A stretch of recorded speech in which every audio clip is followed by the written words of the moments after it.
Never thought I'd be learning things about myself through playing Dungeons and Dragons, but here we are.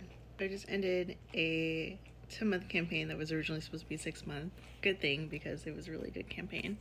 But if you're not familiar with D&D, at the end of a campaign you usually write what happens to your character, what you would like to happen to them in their future.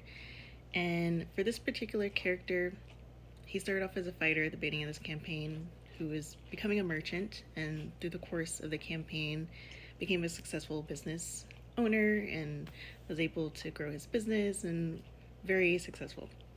But I had written him at the beginning of this campaign with a childhood love that he would be reunited with potentially. And as I was writing the end of his story, I realized that didn't make sense anymore. You see, she was now his past, and he needed someone that could meet who he was becoming and could help him become a better man. And so even though I kept trying to write it where they came together and had a happy ending together, it just didn't make sense.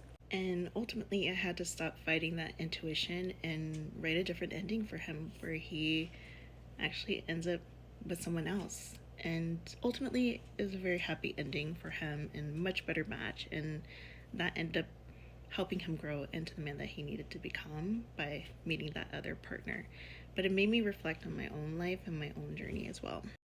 I think for a long time I couldn't come to terms with why my marriage ended so suddenly, especially after 10 years with a person.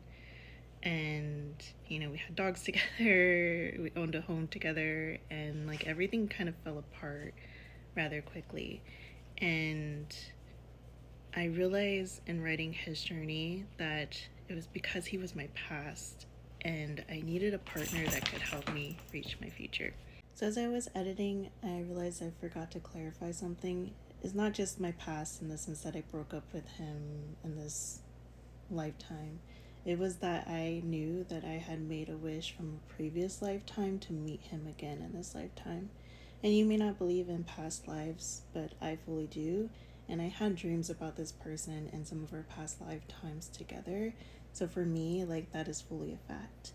But yeah, obviously that did not work out very well. And I don't recommend tying your soul to someone for many different reasons, but I'm not going to dive into that in this particular video. Chicken's playing, so she agrees. Yeah, and I think that in a way gave me more closure than I was expecting from playing a game. And so I love the idea of having play be part of our lives again and creative expression, because I think we grow and we learn so much from doing it. And who knows, maybe I'm wrong. That person does not exist yet. I have not met them, but it just became an idea, right? That maybe this was for something greater, and it allowed me to have a little bit of closure that I don't think I had reached before. So yeah, I thought that might help someone else too, who's maybe struggling with the end of a relationship, that maybe that person is your past and there is someone that's going to help you in the future become an even better version of yourself. So yeah, I know this is outside of my normal fortunes, but as I said at the top of the year, I was going to try to do a little bit more of a balance of me and also fortunes. So love to hear your reflections, and then as always, see you back tomorrow.